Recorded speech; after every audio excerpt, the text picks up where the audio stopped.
In this video, I'm going to show you how to replace your low beam bulb on your Mini Cooper. It's located on the headlight assembly. First thing you're going to do is remove this rubber cover. There's a little pull tab here, and inside here is where you're going to see your bulb. After you remove that rubber cover, you're going to unplug your bulb. Just pull down and set that aside. And now we're going to push up and over on that metal spring. Let that fall down, and then pull your bulb out, like so. Now let's install our bulb. You're going to line up that tab with that area here.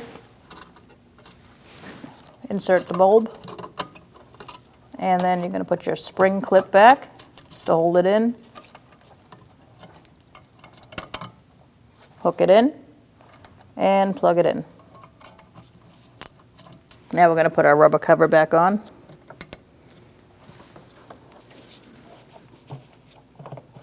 And just line this up as well. The pull tab is towards this way. And you're good to go. Check your bulb, make sure it works. When only the best will do, demand TRQ. The only company that lets you view before you do. TRQ is committed to offering the highest quality aftermarket auto parts that are engineered for peace of mind. Thanks for using and viewing with TRQ.